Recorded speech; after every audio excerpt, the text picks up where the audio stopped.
Welcome to another episode of the Two Shots Podcast. I'm your host, Joe Garcia. And on today's show, we're going to be joined by our guest and our co-host here. We're going to be joined by Wesley Perkins and Jonas Clark. And what we're going to be talking about is the news that broke out earlier today. And that is that the San Antonio Spurs and DeMarre Carroll have agreed to a buyout. And we're going to get into that. And we're also going to get into a lot more, because we're going to ask the question after we discuss this buyout situation. What does this buyout really do for the Spurs as far as the message that it sends to the rest of the league moving forward? I mean, first of all, we had, LaMarcus Aldridge, he asked for a trade. Then we had the Deuce, Wesley's good friend, Kawhi Leonard, asked for a trade. Then we have DeMarre Carroll, who we've all known has been a little bit upset about his playing time and his time being delegated to the bench. The Spurs brought him in because he is a 3-and-D player. However, he has not seen any significant minutes, and he was the fifth highest paid player on this team. So there's a lot of questions, a lot of things that need to be answered. So before we go ahead and go any further, let's go ahead and start with you, Jonas Clark. What was your take on this whole debacle that broke out earlier today? Well, it's about damn time is really the kind of way I sit with it. I mean, look, DeMarre hasn't played in at least 2 months. I can't tell you the last time he was in a game, and he didn't even make the rodeo road trip to sit behind the bench in street clothes. And ever since the calendar turned over to 2020, he's really kind of been pushing for trying to leave. His camp had expressed that they wanted to be traded before the deadline. Obviously, we've all seen his interactions on Twitter, where he's been posting a lot of just, seemingly like self-affirmations of trying to stay positive. And of course, we get the latest one today in light of this news. All caps, like everything else has been, stay positive, keep grinding, DC. DC for DeMarre Carroll. It's just about damn time, and I'm sure we'll get into it. The real thing that bothers me, guys, is that we didn't get anything for a player that wanted out. Yep, wanted out. We've known this for going on a month and a half now. He hasn't played or gotten any time since 2019. And it's a waste. It's a complete waste.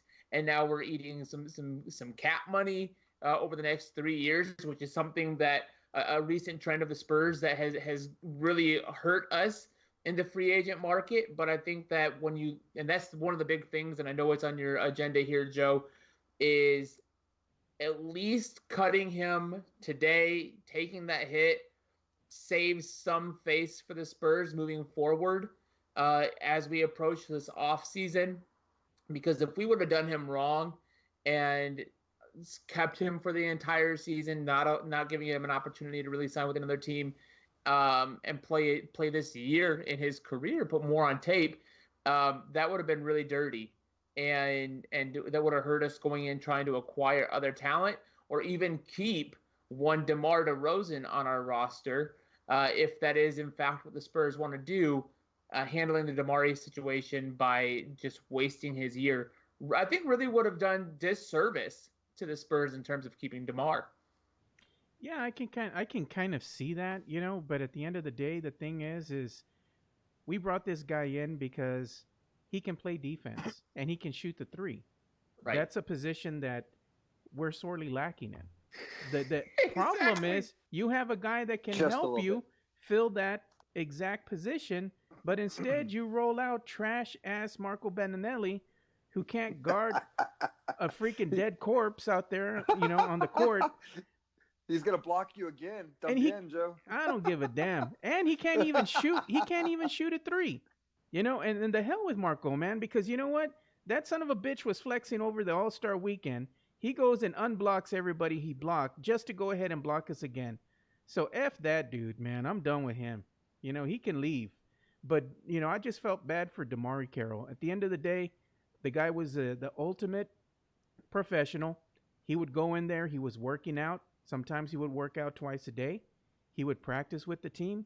He did everything he needed to do to remain ready to go ahead and be inserted into the game whenever the team needed him. However, he was quick to point out over the All-Star weekend, I believe it was Tom Orsborn of the Express News who broke the story, that he actually had a conversation and talked about DeMarre Carroll's situation. He said, as far as Coach Pop goes, that he had a great relationship with him when it came to talking about personable things, as far as life in general.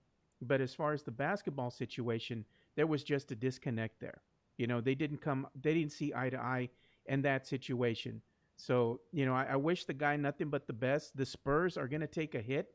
I'm looking at the stats right now. These are provided by Paul Garcia over at Project Spurs, our good friends over there, Michael DeLeon and Steven Anderson and Benjamin Bornstein. They all do a great job. Some of the numbers that he threw out here, I'm going to go ahead and find them. He said we're going to owe, believe DeMarre Carroll, somewhere around the neighborhood of $6.65 million for next season. And then for the 2021 through 2022 season, we're going to have to pay him $1.35 million.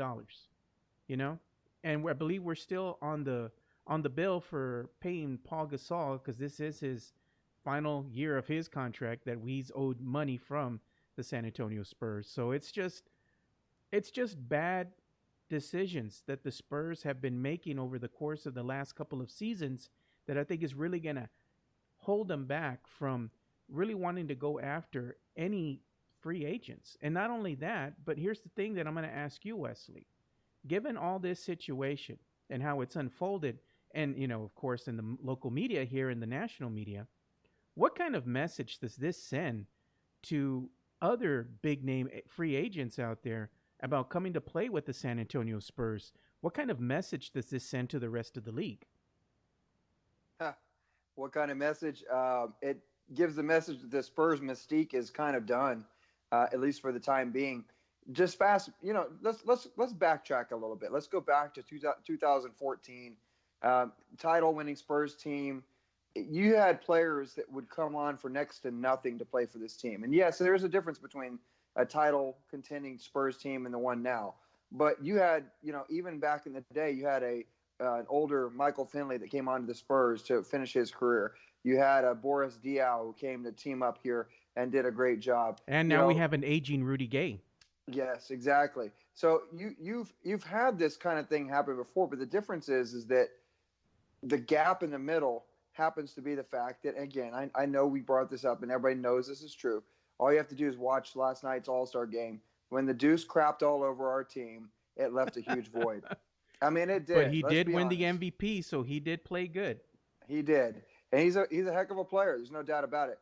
But the more time that goes on, Joe and Jonas, I kind of feel like the Spurs have really screwed themselves. For all of the years of the mystique of the Spurs' perfect system, they find players that nobody else can.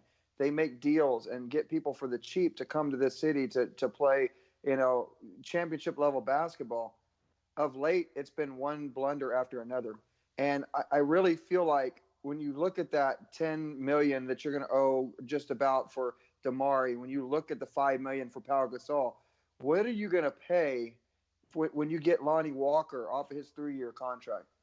What are you going to pay Luka Samanic?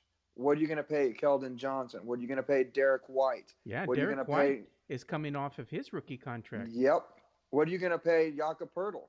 So we're talking not only, guys, about the bad decisions of not getting anything back for DeMarre, but you're eating money that this franchise cannot afford to eat. Any other franchise that's in the top, bill, if you're the Los Angeles Lakers or you're the New York Knicks or whoever, you're not afraid to go over the threshold. You're going to take a penalty and take that luxury tax, whatever the case may be. The Spurs cannot afford to do that. And the thing about this is that you have all these young pieces, but who's to say we're not training them right now so that they can go to a team that can afford to pay them big bucks? And that's what worries me the most right now. It's not DeMarre Carroll. It's not what we owe Pau Gasol. It's collectively that the word is out now. Don't go to San Antonio. maybe Pop has lost it. There's not the respect. Maybe people feel like he's an older coach. He's crotchety. He's not going to be the guy that gets them there anymore. And for whatever reason, now that the big three is over, it's like everybody looks at San Antonio and says, nah, not there. And if the Spurs aren't careful, the parts they do have, and they've got a solid squad of young kids that are here, that are ready, that are going to be great going forward. But if they're not careful, they're going to push them out because they can't afford to keep them. Yeah, that is true. But Jonas, I want to get your take on this whole thing. What kind of message does this send to the rest of the league with this DeMarre Carroll situation? I think that it saves face. It really does. By releasing him, like I said before the end of the season, before the deadline becomes too late to sign on with a playoff contending squad, this is critical.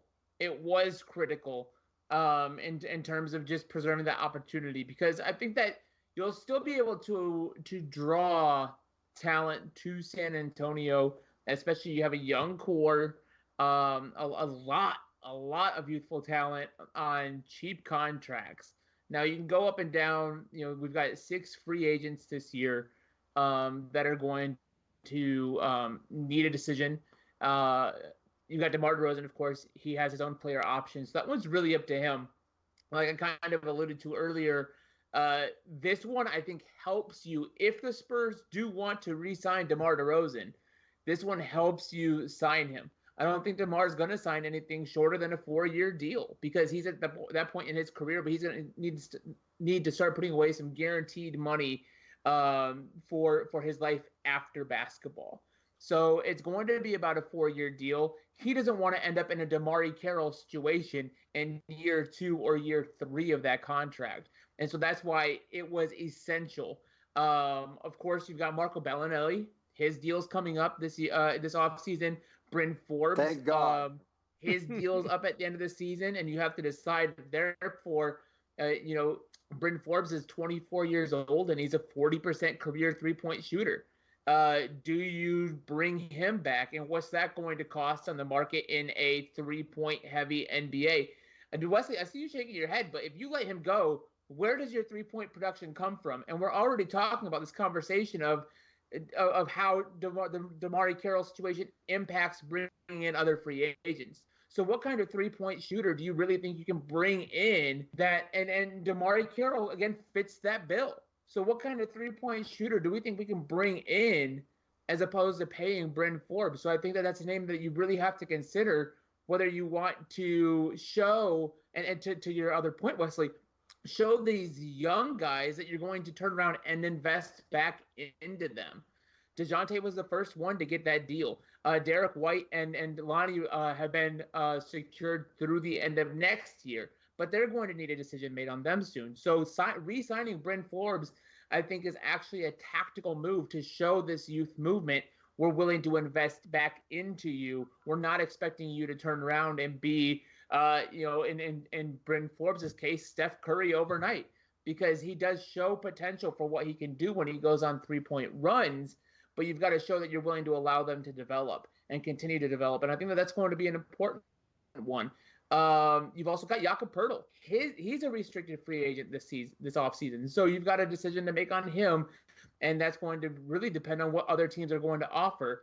Jakob, of course, he's an old school big man, so who really, he runs the pick and roll really well, but how much does he really help your floor spacing? We could end up getting a decent deal on him.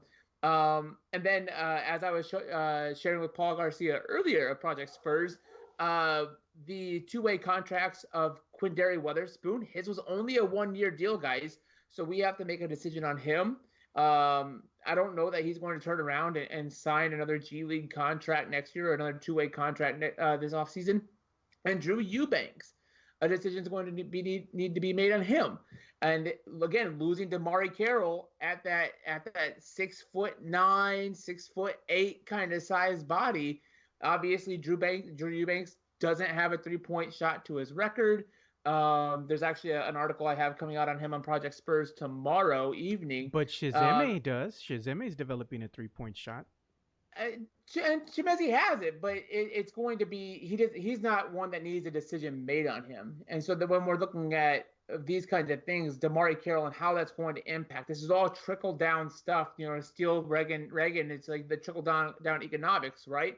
Well, this is kind of trickle down personnel management and handling the emotions of all these players. And DeMarre Carroll showed he has a soft spot because he's been letting us see it all on Twitter, and that's your modern NBA player.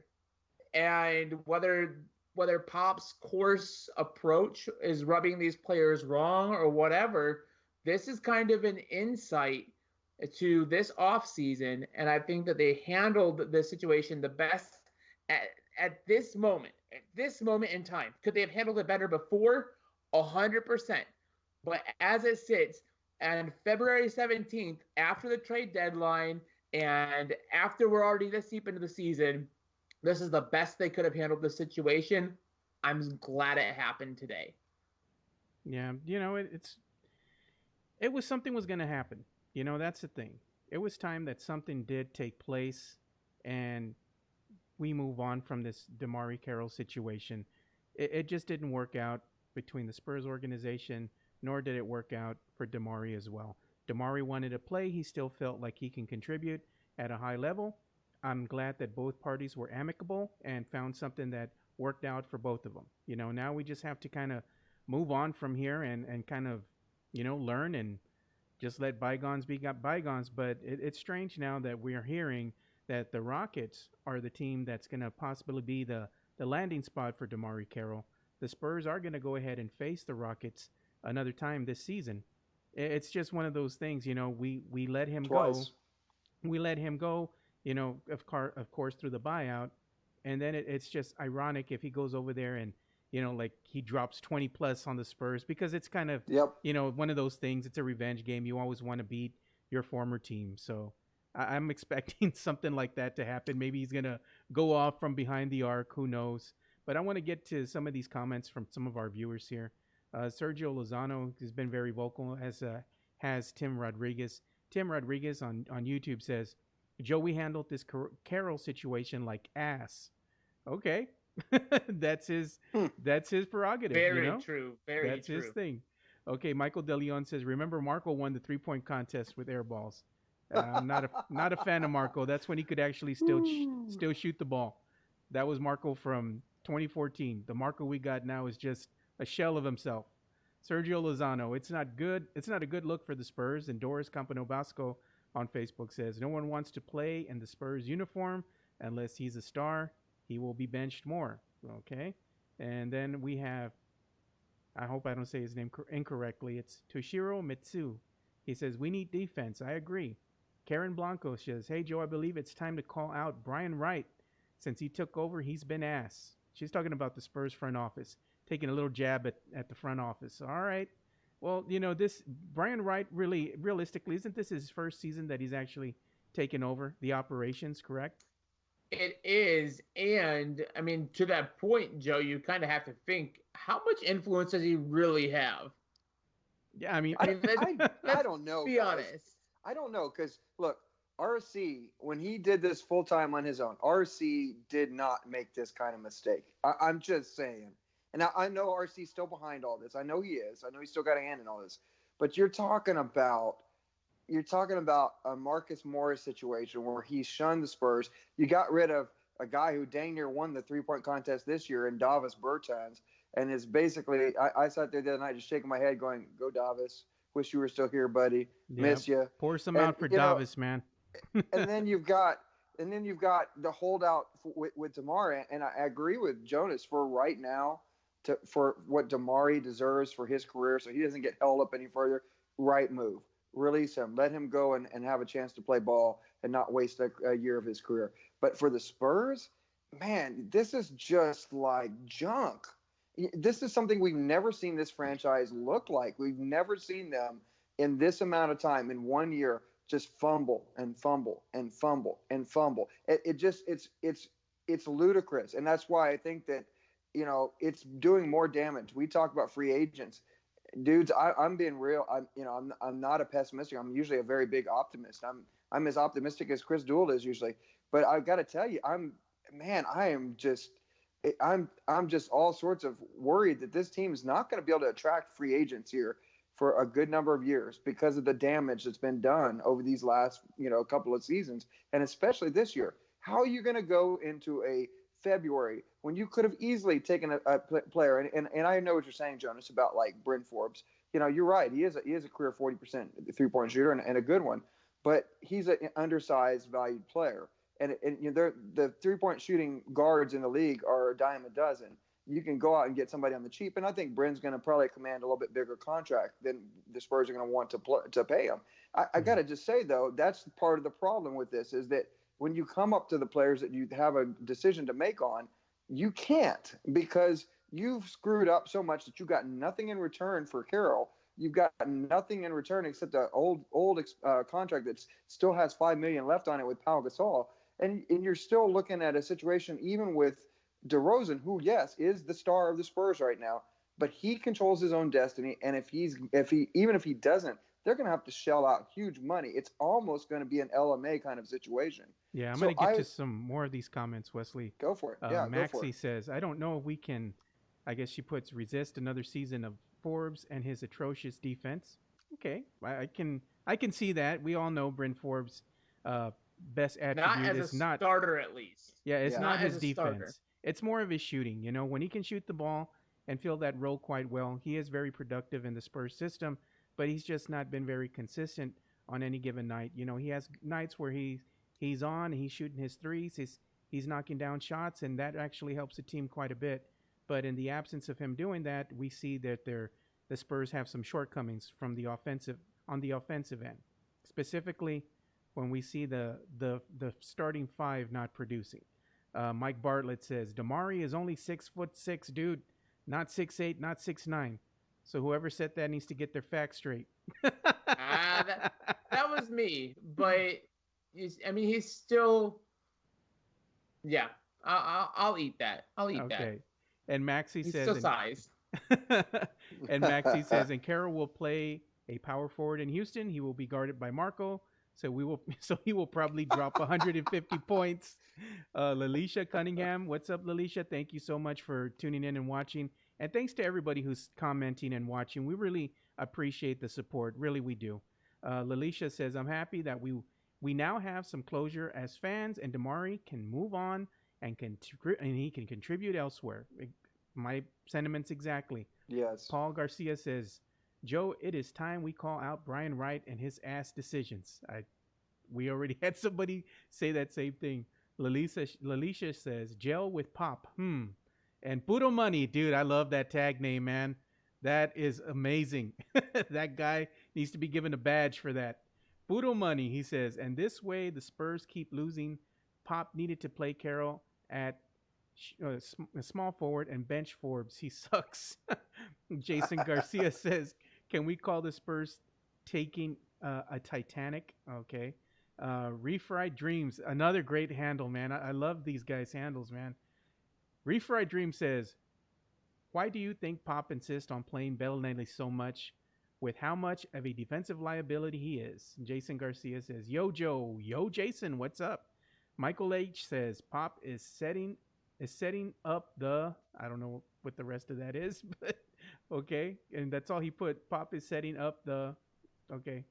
But, Alicia says, DeMarre said he didn't gel with Pop. Yeah, we got into that. He didn't gel with Pop. We all understand that. It just was not a good fit for whatever reason. And Michael H. says, Pop is setting up the Spurs for the first female head coach in the league. That's a possibility there, but we really don't know what's going to happen at this juncture.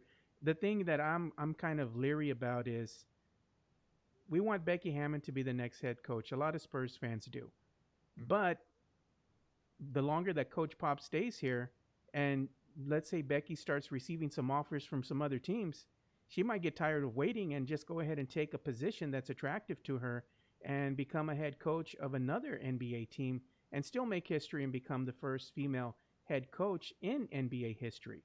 It just might not be with us. So we have to That's kind of true. think about that, you know? That's true, Joe. And to that comment, if this is really Pop setting up Becky to be the first head coach, why would he tarnish the reputation on his way out? True enough. Right. So if Brian and I would imagine that Brian Wright is not going to be in her front. Like, obviously, she doesn't control the front office, so Brian Wright's being there is not up to her. But I don't think that she would stick around if we're going to put all this blame on Brian Wright. I don't have the timeline in front of me. I can't remember exactly, guys, when Brian Wright signed on with the Spurs. I believe it was the middle of the summer. So at that point, Marcus Morris and Davis Bertans was already done. The DeMarre Carroll stuff was starting to come down as done. So what impact, or at least developing, so what impact did Brian Wright really have on these decisions? Was this R.C. Buford's last work before his promotion, or things that he was wrapping up before his promotion and his new title before Brian Wright really took things over? Again, I'm speculating just because I do not have the timeline in front of me. So if I am 100% wrong and Brian Wright made these signings, I apologize. But you would still want and expect that as CEO, R.C. Buford would still have some say in the decision-making over his new GM and would not allow that to happen if these were bad moves, if they were bad moves.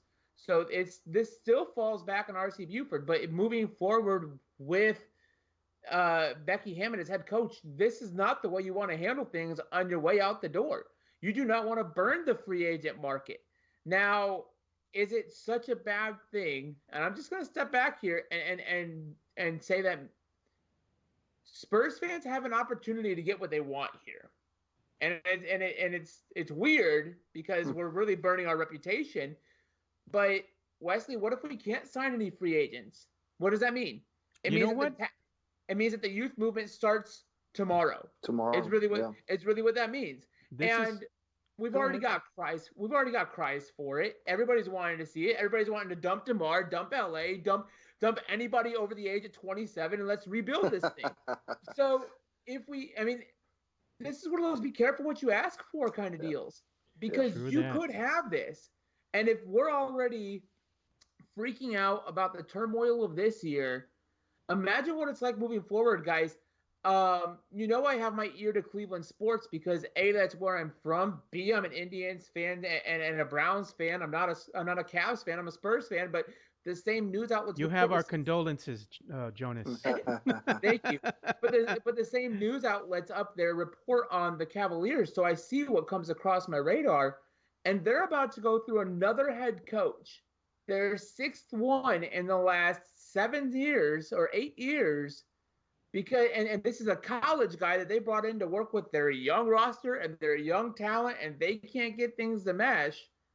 I don't want to be that guy standing on the edge of the corner, on the end of the corner of the street that's saying that the end is near. But if we continue down this path of thinking that we need to make rash decisions, that we need to rebuild as opposed to retool, then yes, you will really see the crumbling of a dynasty, because that's when you completely throw the baby out with the bathwater and try to restart from new. It's chaos. I've seen it time and time again with my other franchises, right? Cowboys fans, you at least have the consistency of Jerry Jones, one guy running the whole show. So he's while he's not predictable, he's kind of predictable. Spurs fans, for 20 years, we've had consistency in the front office. So even though we might not always be able to understand the decisions they're making, we can kind of rely back and say, well, they at least have a track record, so this is maybe how they're going to behave. We are coming to the end times as it stands for the Spurs. Jonas, you're acting like we're at the end of days, man. It's like the book of Revelations and stuff, man. Well, preach, brother, preach. It's going to be a revelation for Spurs fans when Greg Popovich isn't over there. He is the model of consistency. 20 years of 22 years of playoff appearances. This might be his first one that he's missed. It might be since 96, potentially, right? But if you move forward without him, which we eventually will, he's going to be, he set the standard. Whoever follows Popovich is not going to live up to it. And Popovich can't even live up to himself right now because of the standard that he set. But we're not even giving him the time to reestablish. Again, I said this one time on Spurs Takeover with you guys before, is we are only 3 seasons removed from the Western Conference Finals. 3 years. And look at how... That was a lifetime ago, Jonas. It feels like it. It does. But there's been so much turnover, and we're getting ready for even more turnover if this roster does change. 6 contract spots are up this year. That's half of an NBA roster. So imagine and go back to where we were just a season ago, where we had 8 new faces, and what that looked like. And you say that it takes 2 years to learn the system. It just needs patience. Whether it's setting it up for Becky or whether it's continuing for the next 15 years with Greg Popovich, we need a little bit of patience here, and you just have to kind of rely on the track record of Spurs fans and our front office in terms of how they handled this DeMarre Carroll situation. Was it right? No, but this is the first time we've had a new face in there in terms of Brian Wright in the front office. Again, I question how much decision making did he really have. Yeah, let me answer some more of these questions. Briandi, he put on Periscope, which is Twitter, he puts, can Spurs decide if agreed upon amount is taken off this year versus next or third? It's not really taken off the books. It's going to be hitting us against the cap, so it's going to affect what we can do moving forward as far as going after free agents or retaining any personnel that we have currently on the roster. So it does have an impact. These poor decisions do impact the future of the franchise moving forward. Sergio Lozano says, I think RC saw the writing on the wall and laughed all the way to the bank. Paul Garcia says, Joe, are you sure Becky is a good coach? What if she's ass?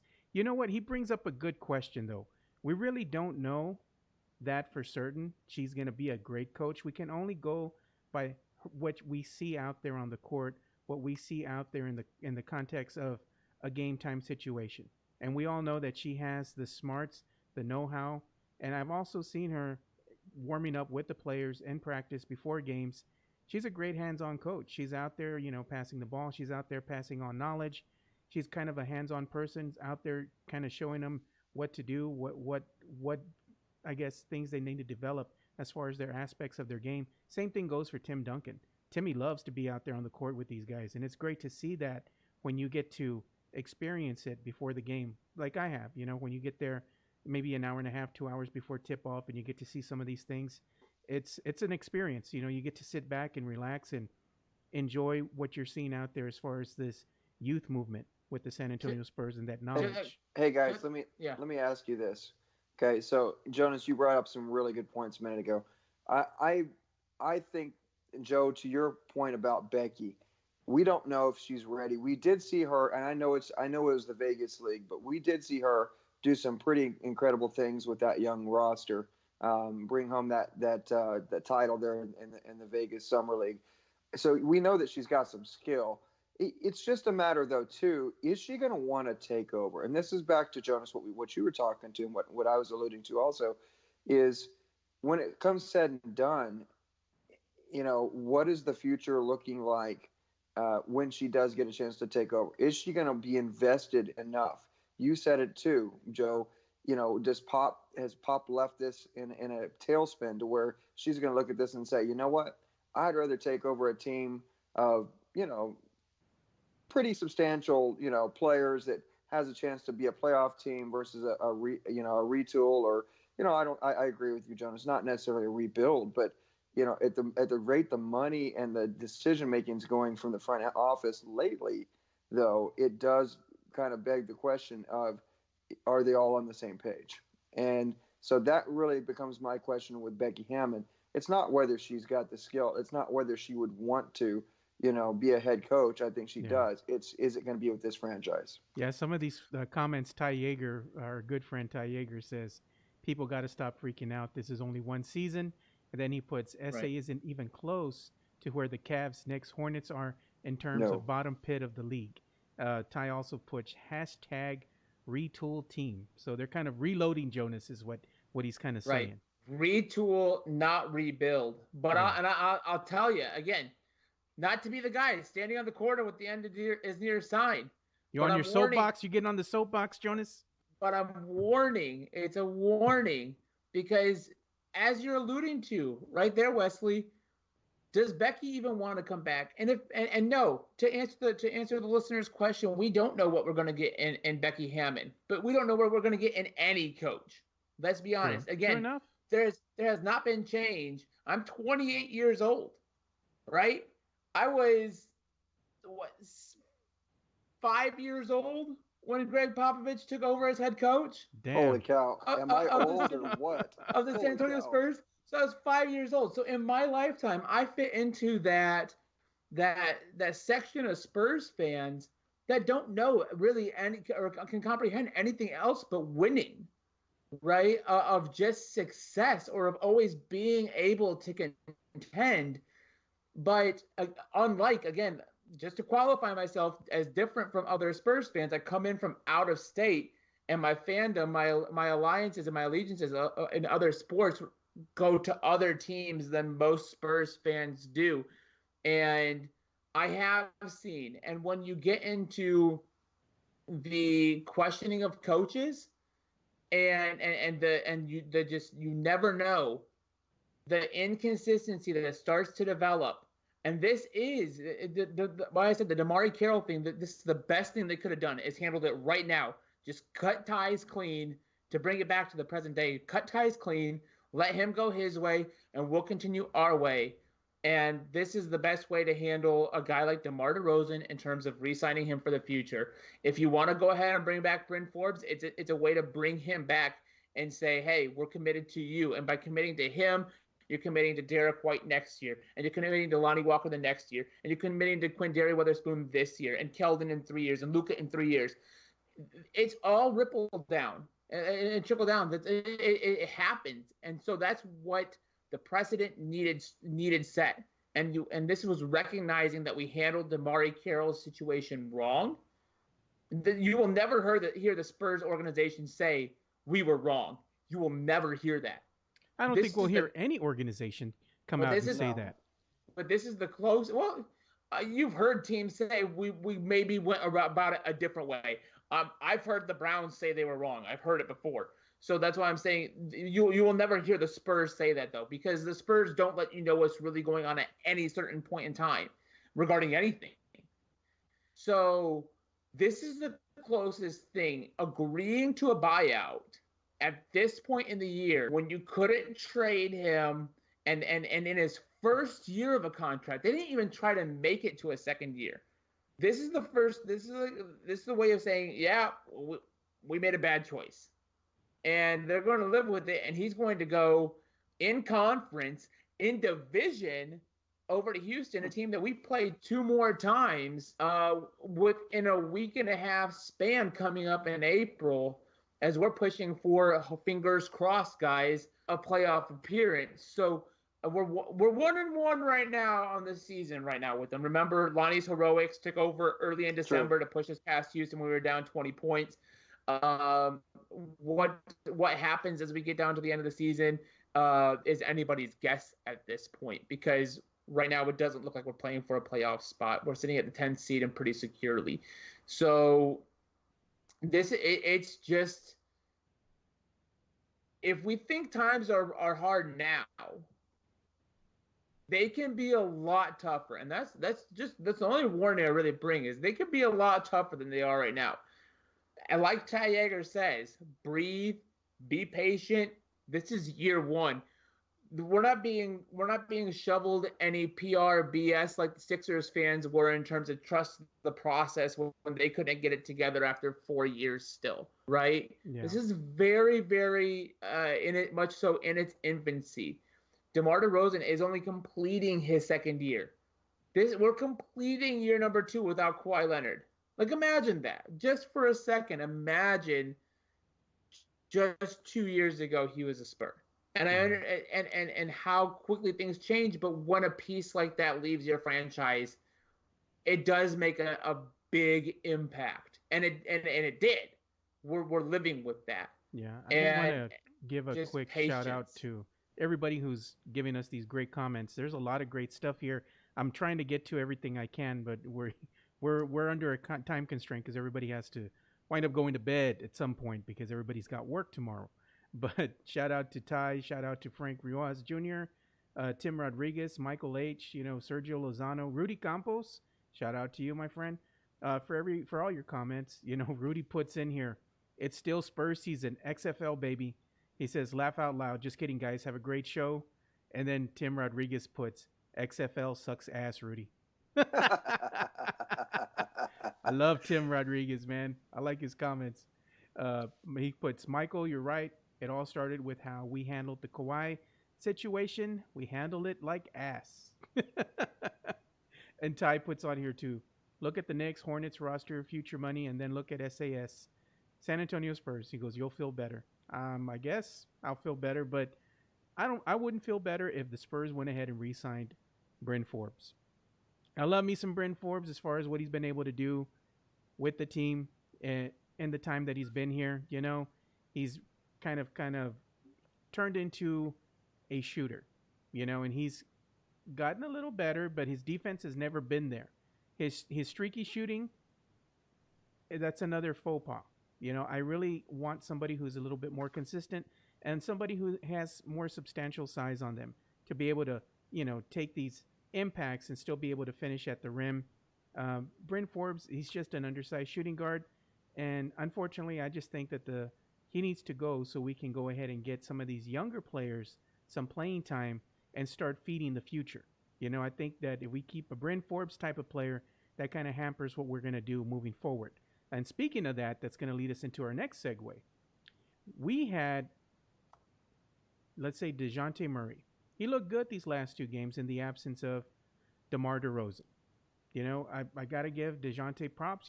Spurs fans were raving about his performance in these last 2 games before the All-Star break. DeJounte looked like, a good player. He was coming into his own. He had 2 great games. But I pointed out something when I was on the Ticket 760 on Friday morning show.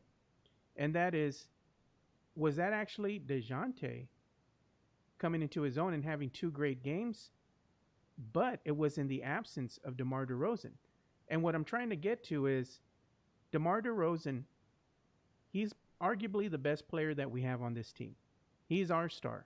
He's going to demand the ball an X amount of times during the game because Coach Pop believes that if we do it, and give him the ball an X amount of times during the game, that gives the Spurs the best chances to win. He's out there. He does a lot of the ISO ball, has a good in-between game as far as knocking down floaters, jumpers. Not much of a three-point shooter, but he does a lot of the other things as far as scoring, which is what the Spurs need him for. Now, yes, he demands the ball a lot, and Spurs fans have been quick to point out DeJounte has had a good game because DeMarre DeRozan hasn't been with the team because he's been battling these back spasms. So they're saying, well, DeMarre DeRozan being with the team and being out there is kind of hampering the progress of these younger players. And I don't know if I really agree with that. I know that, you have these younger players in Derek White and DeJounte Murray, Lonnie Walker. All these players get minutes. They've been seeing minutes. But you got to make the most of those minutes. And we can't really, I think it's unfair at times to blame one particular player for, the faux pas or the lack of consistency for the other players out there on the team, are, specifically the younger generation that I just pointed out. They got to make the most of their minutes and their playing time out there to really, tell Pop, hey, we can do this consistently, and now you're going to have to play us because we've been consistently putting up these numbers that you're asking and everything else as far as playing defense, going after rebounds, playing hard-nosed, smart basketball. So I'm going to go ahead and pitch that off to you guys. We'll start with you, Wesley.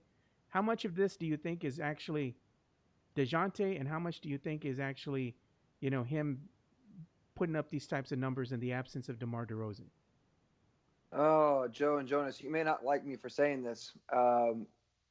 I think a lot of it has to do with the fact that DeMar DeRozan is maybe just not a fit for a player like DeJounte Murray.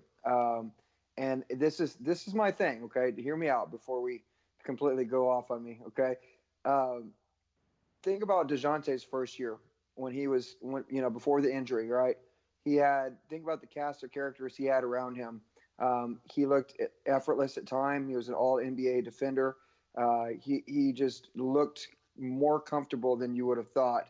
Yes, he didn't have the offensive skill set in terms of a jump shot, but I kind of think to some degree it's a little bit of both. I don't think DeMar DeRozan is a bad player for the Spurs. I think he's a great player. I think he's an all-star. He got slighted. Let's be honest. Okay, but my take here is simply that DeJounte is the kind of guy who needs to seek out the players on the court and get them involved. He's the kind of guy to drive and slash and pitch the ball out to people that can make 3-pointers and that can be involved in other facets of the game. But when you see a guy like DeMar coming up with the ball and holding on to the ball for most of possession, I can see both ends of that, both sides of that coin. I don't feel like DeMar is something that the Spurs ever would have had their sights on had the Deuce not done what he did. Let's be honest. He's only here because of that reason. And I think the Spurs did the best that they could do to bring in a player of his caliber to be here and maybe to be somebody they can still build around, because I honestly do believe they can. So here's my question. I'm not like giving up on DJ. I'm just saying that he's had to adapt his game to be something completely different from what he had to do in his first year before the injury, because it is something where he's not able to get the kind of floor spacing that he needs. If you have slasher, both of them are not really known as being 3-point shooters. They're both basically trying to do similar things. DeMar is just a lot farther in his career at doing it. No, he's not a point guard, but he's also not your typical, 3 or 2 in terms of what he does for you on the court. Do I think that it hurts DeJounte Murray? I think it's just the fact that DeJounte is still continuing to grow. I think he did have a couple of good games while he's out. And that remember Tony Parker. I always bring that up, Wesley. Remember Tony Parker in the beginning? Spurs fans hated him. They didn't like any aspect of his game. They thought he was out of control. They wanted him gone. But lo and behold, after a couple of seasons, he started flourishing. I think the same thing can happen with DeJounte. You're right on par. Well, and that's my point here. It's just that I don't feel like either player is going to be bad for each other in the future. Hopefully they can hold on to DeMar. I feel like it's just going to take some more time. I feel like DJ is a lot better than he's shown this year. I think that he is the player that has the capability to be an all-star in this league, given some time to really produce his game a little bit more. But right now, he's taking the back seat, and rightfully so, to a true all-star. That's my take. Okay, and what about you, Jonas? Go ahead and give us your take. Well, I think that kind of falls, for the most part, in line with Wesley's. The way I look at it, I kind of expect to. I mean, let's be honest. Imagine DeJounte and Kawhi on the court at the same time. Kawhi still needs the ball too, right? And they've played together. And at that time, DeJounte's points averages was like 8 and 10, but we excused it because he was early in his career, and now he's got a big contract, and with big contracts come expectations, and the fact that we kind of built him up all last year without him to be he's the missing link, he's our franchise player. This was, of course, before we drafted Luka Šimanić and Keldon Johnson. Lonnie Walker was still just developing, so DeJounte was kind of at that point the hope for the future. And I think that for the most part, Spurs fans have allowed him to fall to the wayside just because he's not immediately what they want him to be coming off of an ACL tear. A lot of it just comes down to, guys, what I've said before with the Spurs takeover, when we do that after games, is like the rest of the team, he's consistently inconsistent. Look at the last 2 games without DeMar DeRozan. DeJounte was 9 for 12 against OKC for 25 points. He hit all of his free throws. Awesome. 1 for 1 from 3-point range. He was 5 for 11 against Denver, 14 points, 1 for 2 from 3-point range. And you just look up and down. He's consistently shooting around, averaging out to about 48%, just under 50. But that's all season. You can go back through the box scores before. Go back to the beginning of the season, and he really came out on a tear. And that was because and everybody was really hyped for it, right? Except for Pop. Coach Popovich was pissed. He kept giving DeJounte the look, but at the same time too, think back to that time of the year, he was turning the ball over more just because, and when we talked about it back then, he was trying to do too much. So now we're asking him to do more. So we don't want him to do too much, and then we think he's doing too little. But just think of, I guess you have to think of context, right? The wins and the losses, those games that came down to 3 points and 5 points and 10 points that could have gone our way, we wouldn't be having this conversation right now if those games had gone just a little bit differently. If the box score had been a little flipped, whether it was DeJounte's production or not, DeMarre, he needs another star to help carry that load. And I don't think that he's constantly deferring, because he definitely gets his own opportunities out there. To your point, Joe, it's what is he doing with those opportunities? Not a whole lot. And to that point, Derek White's not doing a lot with his opportunities this year either, which is why we're leaning on, and Pop is taking a lot of flack for leaning on his veterans this season. But that's kind of what he's had to do to keep this season competitive at the same time. Again, like, you can ride the youth movement. Sure, go for it. But you're going to end up with a 500 average too, like they have up the road in Austin. And that's against G League talent with three rookie draft picks from this year. Chimezie Metu in some action, Drew Eubanks in some action, and they're just pulling 500 in the G League. Imagine what that would look like at the NBA level. Yeah. Hey, speaking of the G League, I think Keldon Johnson might be showing us something next season. I think that dude's ready, man. I mean, maybe, but again, he runs into the same conundrum that DeJounte ran into before and Lonnie's ran into this season. You have to have the minutes, right? He's another 2-3 guard, a small forward or a shooting guard. That's his natural fit. So how is he going to fit in there when you've got to give minutes to Lonnie? You've got to give minutes to DeJounte. You've got to give minutes to Derek. You've still got Patty under contract, so he's going to play.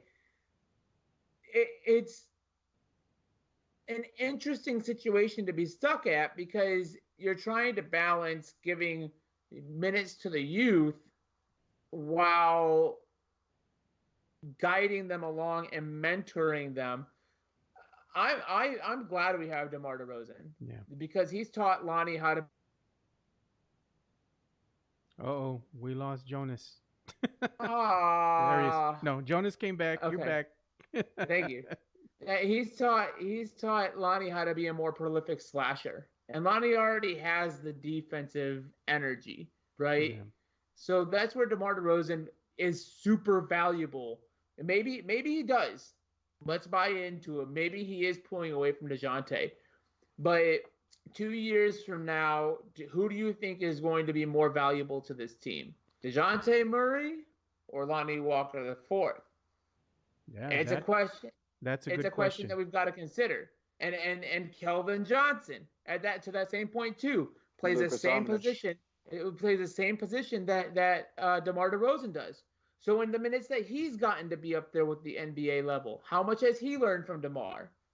So when you look at, yes, it impacts, but these guys are being brought along. They're being taught. You're not giving a 16-year-old the keys to a Ferrari, right? You're starting them off in the Camry, and you're taking them out for driving lessons, and then you take them out for rides in the Ferrari to get them ready for it, and you're instructing them. This is all teaching, guys. It's all this is right now. The Spurs system changed because the core of it left. And we have to accept the fact that those numbers are now hanging in the rafters, all three of them. 21, 9, and 20. 20. They're hanging in the rafters right now. And that was 20 years of development. 20 years. But even Tim Duncan didn't bring this franchise along on his own. Right? Yeah, but it just seems kind of odd to me that we're retiring the big three's jerseys so quickly, and now we hear word that we have the San Antonio Rampage being sold to Vegas. We had the Silver Stars being sold to Vegas. This is kind of off topic, but with the retiring of these jerseys as quickly as the Spurs organization has done, one of the things is Spurs fans, because the team is having a bad season, doesn't mean that you should stop supporting them. You need to go in there and you need to fill those seats over at the AT&T Center if you want this team to stay here, because I think some of this stuff is being sold because the Spurs are starting to bleed. They're starting to get in the red, and they're having to sell off assets to keep this franchise afloat, and they need the support of the fans. Let's be honest. Spurs Sports and Entertainment, anytime they're going to get their hands on something, they're going to keep it down a little bit. And I don't mean to suggest that they're purposely trying to make things flop. I mean, I don't think that at all. But, you talk about a Gordon Hartman who took on the opportunity to bring in, soccer here with the expansion idea to expand that stadium to be MLS ready. And, and I hope that San Antonio FC continues to grow and become better. But that's another one. You better go and see that while you can, because this might be their last season too, if you all don't go and support. And that's my point, is that, you have certain things that the Spurs kind of need to keep their hands off of. And I kind of feel like that's maybe part of the problem is, the Spurs, I think, are okay. I think they're safe. And the fans, you're right, need to go out and watch the games. But Andy Everett made this point today on the radio, HEB and Valero and some of the other corporations that are here, they would be losing a lot more dollars than people could ever imagine, being like part owners and having some shares into the Spurs. I don't think they're going to let that team walk. If anything, you will just see the Spurs become even more solidified as the only franchise in this town, which I certainly don't want, and I know y'all don't want that either. Yeah. Well, let's go ahead and start getting into our last topic here. But before we do, I'm going to read some of these comments here. I'm going to get to a couple. Michael H says, number 1, Lakers, LBJ, number 2, Nuggets, and Jokovic. Okay. I think DeMarre walks. This is what Sergio Lozano says from Facebook. I think DeMarre walks. He isn't one that likes to lose and will go somewhere he can win. And, he likes to win. Basically, he wants to go with the winning culture is what Sergio Lozano is saying. Vince4239 says about DeMarre, he is not going to sign a short-term deal as this would be his last max contract. Good point. But DeMarre is an aging former NBA All-Star, so you have that as well. What team is really going to want to offer him a max contract? The Spurs, I don't think they really can offer him a max contract. They could, but then again, you have to shuffle some things around to be able to offer something substantial, to DeMar DeRozan to keep him. But I really think that the Spurs' best offer will probably be a 3-year option, or 3 years with that third year being an option. Paul Garcia says, hey, Joe, do you see the Spurs are number 1 in local ratings in the NBA? It says, wow, our city is loyal to an ass team. Actually, the ratings have declined a little bit because the Spurs aren't winning, but they're still not as bad as they could be. So the fan base is still there. The fans are still supporting the team and still watching the games. I just say we need to get them to the AT&T Center and support the team whether they're winning or losing. That's just me. And Vince 4239 says, come on, DJ started shooting 23% from 3 at the beginning of the season, and now he's shooting 38%. He's improved, Jonas. So there's that. It says, Michael H. says, one superstar makes a big difference. Replace DeRozan with Kawhi, and we're at least in the top of the West right now. That's true. You need a bona fide superstar. You're swapping out a superstar or an all-star rather for a superstar, right? DeMar DeRozan is an all-star. He's not a superstar. He's made the all-star team, I think, about 4 times in his 10-year career. He is an all-star. He's not a superstar. The superstars are hard to come by. That's just reality, right? There's like 4 of them in the NBA right now, like 4, maybe 5. Yeah. Legit. Like put them on any franchise, They're taking and they over can the turn game. them around superstars, Yeah. right? Yep. Yeah. But we have an opportunity again to really develop a team of all stars, of great players.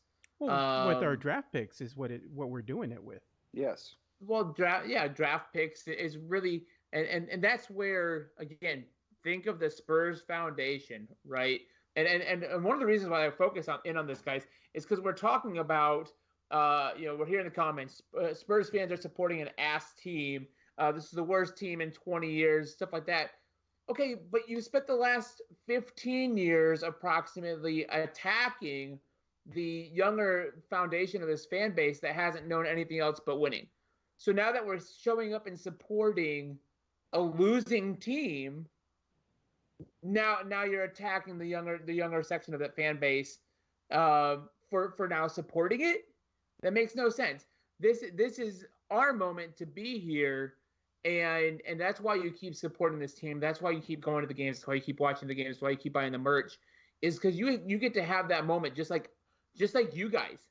You were there when. Right? You were there to watch the turn. You were there through the hard days. I've heard the stories, right? Yep. Everybody was there through the heartbreak, through not making playoff appearances, through never being able to contend, through not being able to bring anybody in town. You weren't a real one unless you watched the games in the Hemisphere Arena. Yep. With the obstructed view. With the obstructed view, looking behind the pillar, And on the other side of the pillar. Robertson, that 2 words. That's suffering in a nutshell. Alvin Robertson. Okay, enough. But some of us are too young to have that. So we are real one, right? And now we're going through ours, right? And this is where we need to stick with it even more than ever, and be there, because you want to say, I stuck with my team through the thick and the thin, right? You're not just a bandwagon championship fan, right? That's what it comes down to. And so, yes, these are hard times, y'all, but it's turning around. I know DeJounte is getting better. Sure, he's hitting the 3-point range better, from the 3-point range better than he was at the beginning of the season. But so is LaMarcus Aldridge. So if you want to bring that up, okay, yes, the team as a whole is shooting better because they're finding their rhythm better. Pop stopped playing with the lineups a lot more. He's got a rather consistent starting 5. I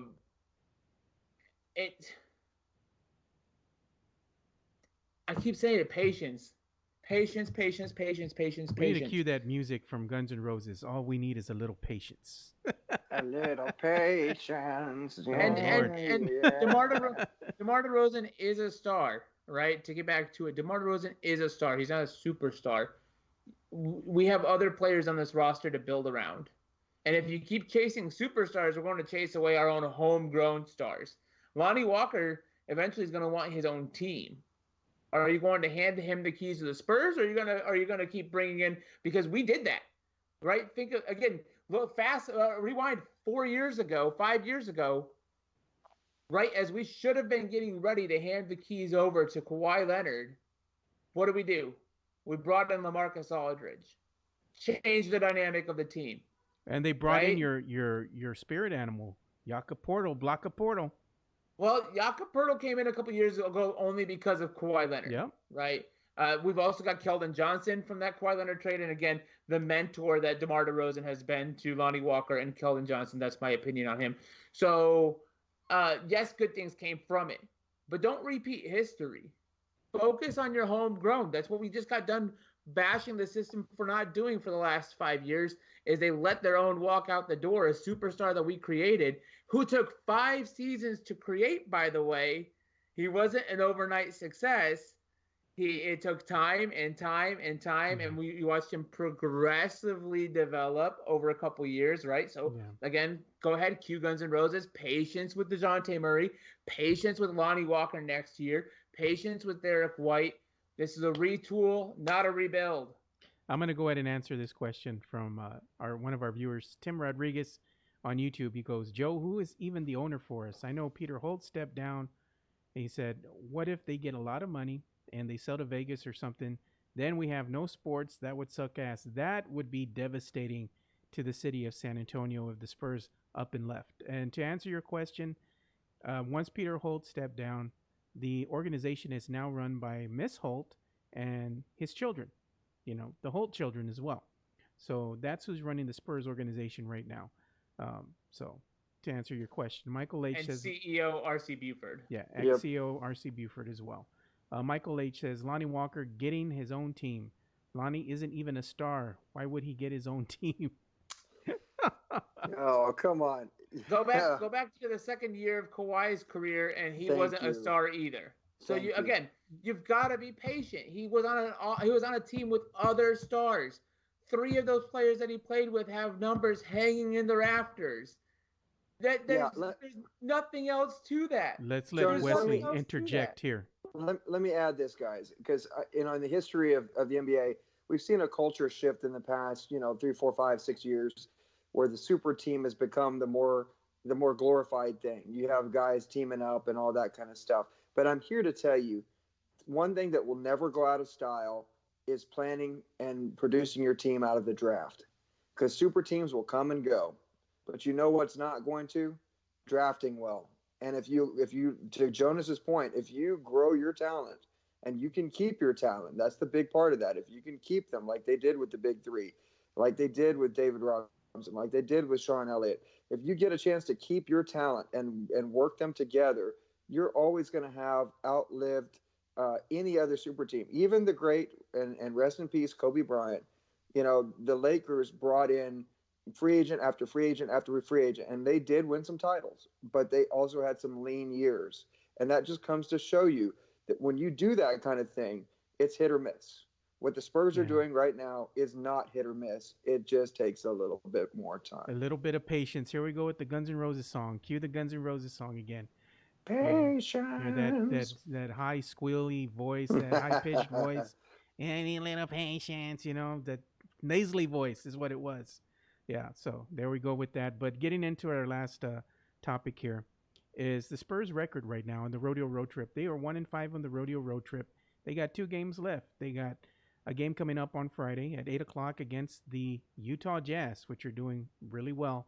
Then to follow that up, they're going to play the Oklahoma City Thunder on Sunday. That's an early game at 6 p.m.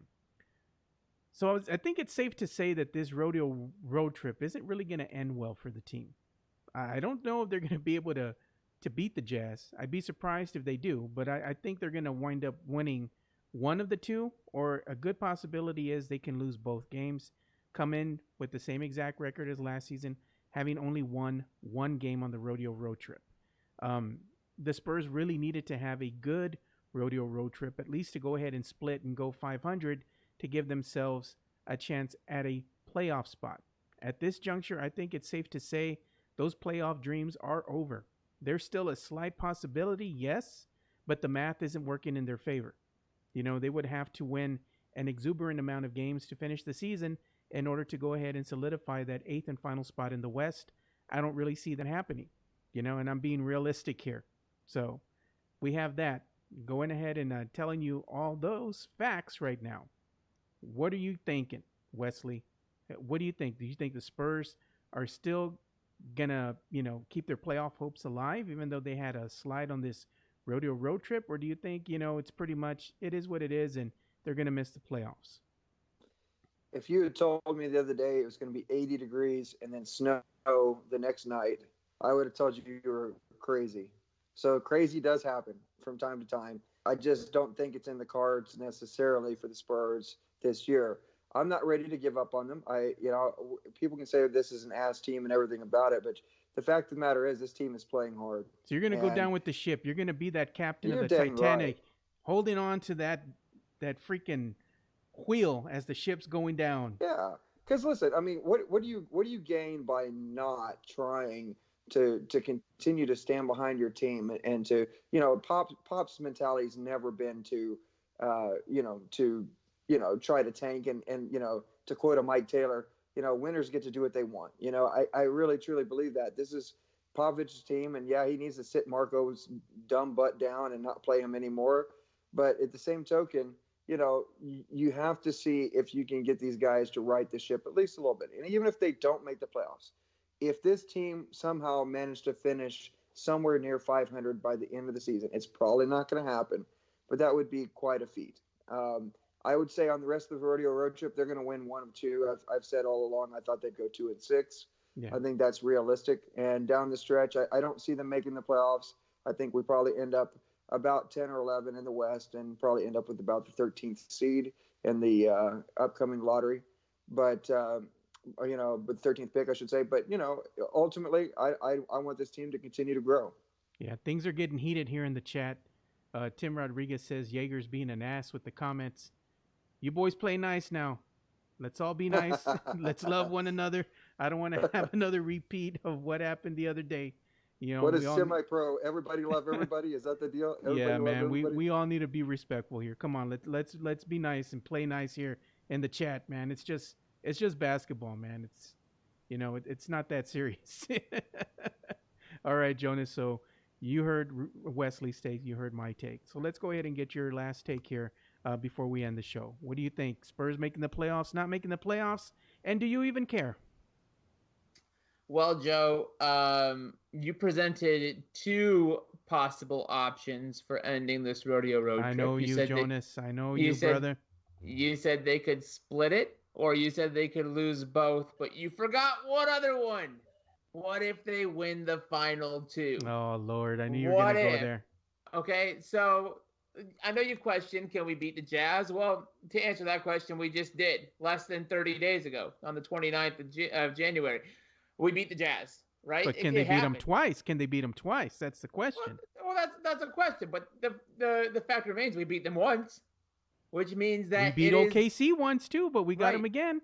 Which means that it is doable, is my only point. So, yes, we can go 2-0 to finish this rodeo road trip, finishing, 3-5, therefore with a better record than last season. That's 1 under the hope of just splitting it. Again, you can walk away from the rodeo road trip knowing that you took the Clippers all the way down to the wire. And by the wire, I mean like the start of the 4th quarter, because that's where we stopped playing basketball games. You played well against the Lakers for 2.5 quarters. These are things you can hang your hat on, right? Yeah. Not to mention, just before the rodeo road trip, you went ahead and you beat some of the top teams in the East to bring you into the new year. So you're coming back. Thank God we didn't, go into the break off of another loss, because you can hopefully go ahead and build a little momentum. I don't know what guys did on their time away during the All-Star break activities, but I hope they went home, slept in their own bed, and just refocused, because it's back to the hotel mattresses for another week or so yet. About a week. And it can be done. I'm still here. Wesley, we need you to help direct the orchestra as we go down with the ship this year, because it might happen. It might happen. The season's not lost. Mathematically, until we are mathematically eliminated, I will always have hope. Is it an uphill battle? You bet your ass it is, right? But this is where, especially with a young team, because there is a lot of youth, for all the veteran play that we get, there is a lot of youth on this team. And this is their opportunity to show some resilience and to really kind of drill home. One of the best things for this franchise could be if we miss the playoffs, because it solidifies to the guys wearing the jersey and to fans throughout the city and around the world that just because you're the San Antonio Spurs doesn't entitle you to the playoffs, doesn't entitle you to anything. It almost seems like, look at the lackluster play the last couple seasons, and it's like those guys are resting on the laurels of the name across their chest rather than trying to build up the name that's across the back between their shoulders, and make their own point in history. Why isn't DeJounte really pushing to have number 5 retired in 15? I'll tell you what, Jonas. The Spurs making the playoffs this year, as Michael H. has alluded to, would be nothing short of a miracle, just like the Cleveland Browns making the playoffs this season, upcoming season. it would be nothing short of a miracle. I But don't they know can about that. happen. I think the Browns got a better shot than the Spurs. Miracles can happen. I wouldn't necessarily call it a miracle either, because again, expectations are huge, right? That's a big part of sports as to whether we deem a season a loss or a success, right? And I'm only going there because y'all brought it up. Oh, okay, Lord. Get your popcorn, So- Wesley. I'm ready. Got it. The only reason why we want to, we want to make a joke about the Browns not making the playoffs. Don't forget, they were expected to win their division this last year by analysts across sports. Well, maybe if Odell Beckham wasn't wearing that, $500,000 watch, they could have won some more games, Wesley. I'm not. Or they had Patrick Mahomes instead of Baker Mayfield, but true. I'm not here to get into a breakdown the Browns season. All I'm saying is expectations are a kind of set our mood for it. So yes, you can dump on my Browns for missing the playoffs, but don't forget they were expected to make the playoffs. So therefore, it makes not missing the playoffs that much more shitty, right? It happens. I blame Baker. I'm not going there. But we expected the Spurs to make the playoffs this year. A lot of us did. A lot of us expected the Spurs to make a top half of the conference in terms of the seeds. So hopefully a 4, maybe a 5. Anything had to have been better than the 7 last year without DeJounte Murray, right? We've got Lonnie Walker coming up. We've got Derek White and DeJounte Murray. They're going to run the backcourt. Those are the expectations coming into the season. So while miracles can happen, yes, there's also the opportunity still to live up to expectations. And the expectation is that the Spurs are a more complete franchise through and through. The expectations is that Coach Popovich can guide this team, can turn it around, be the Hall of Fame coach that we all know he is, and get these guys on the same page, finish strong just like they did last year, right? Last year, with 2 weeks to go, we could have gone, to the 10th seed, or we could have gone to the 4th seed. That's just the way the West was last year. The West has kind of separated a little bit more this season, especially from the bottom of the barrel, but there's still the opportunity. While it might take a miracle to happen, miracles do happen. They do. And this is one of those ones that can. It really can.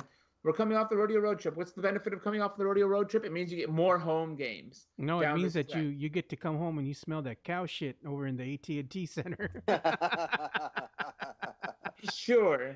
It still smells like cow and horse manure when you walk in there, dude. Right. But I mean, and that's fine. But as long as they're coming back and you have an opportunity to refocus on what this season is about.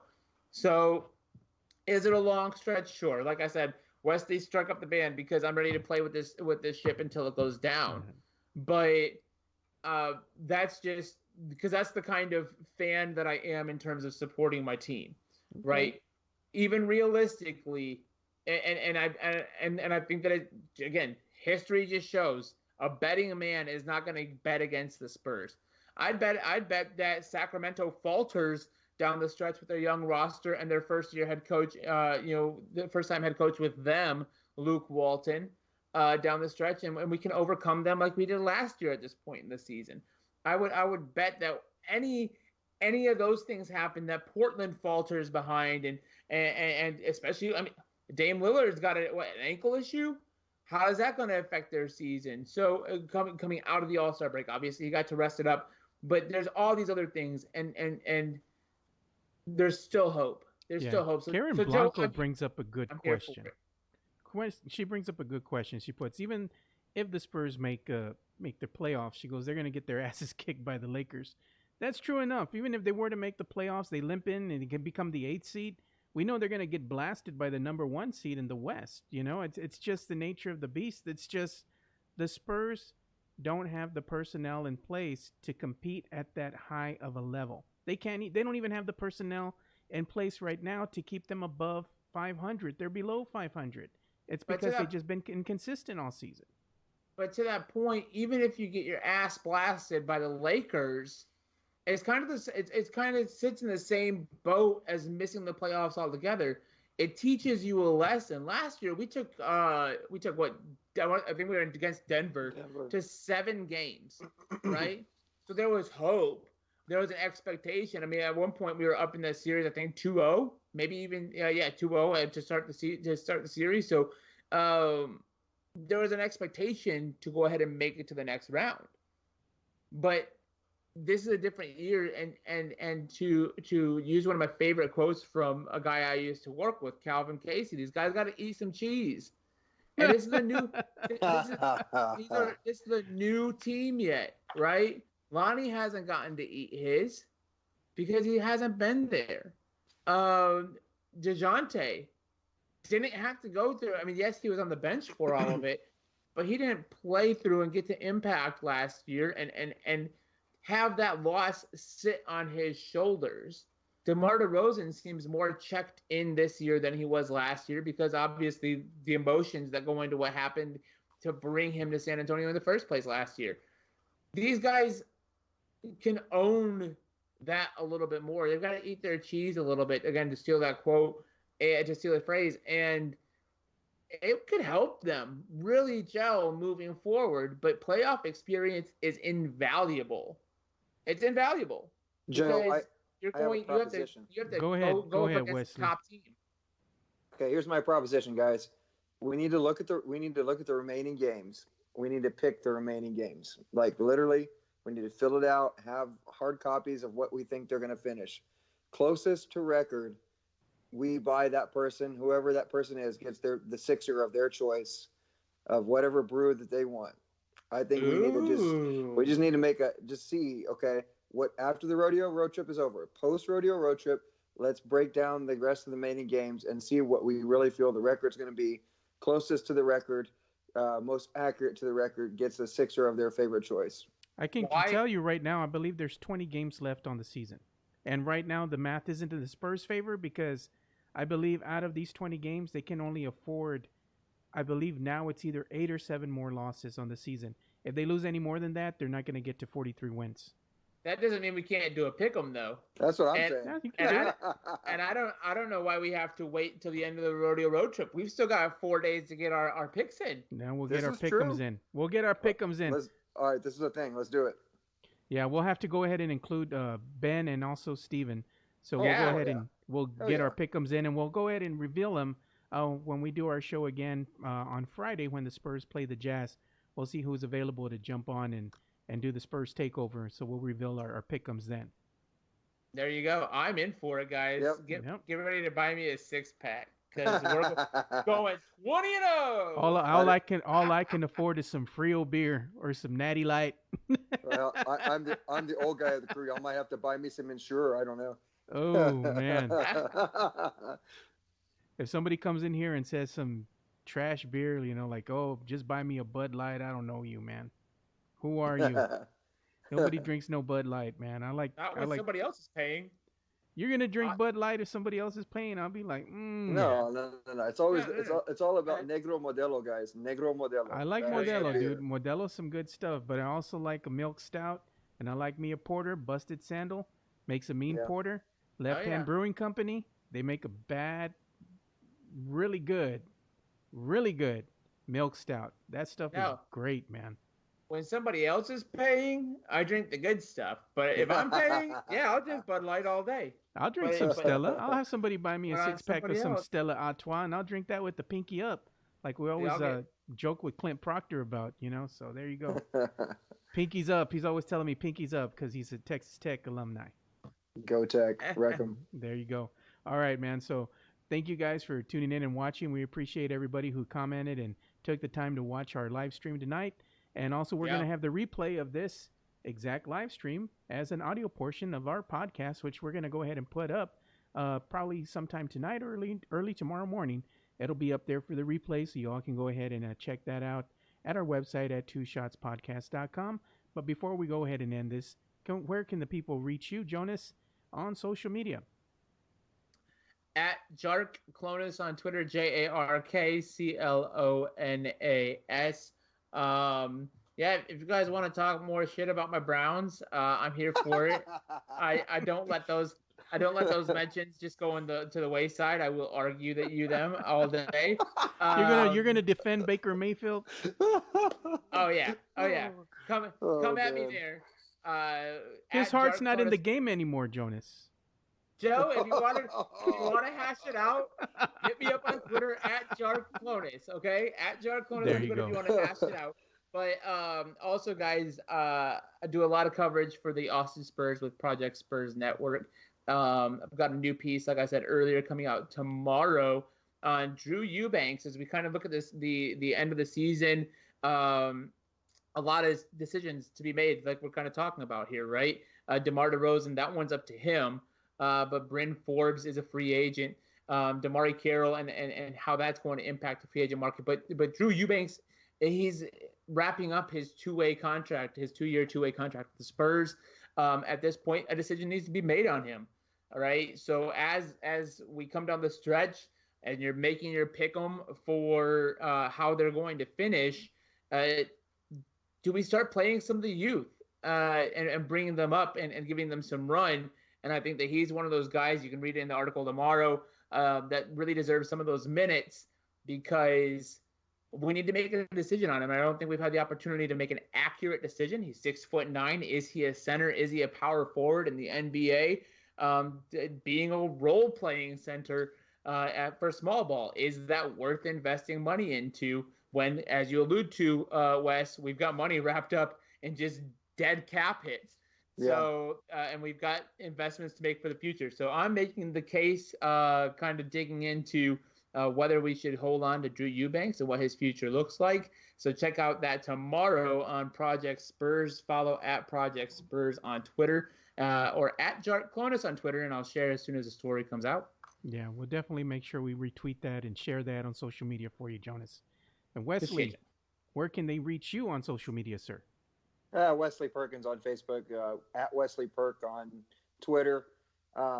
Just like to point out that my beloved Red Raider baseball team, fresh off of a sweep of their games of the weekend, outscoring their opponents 65-10.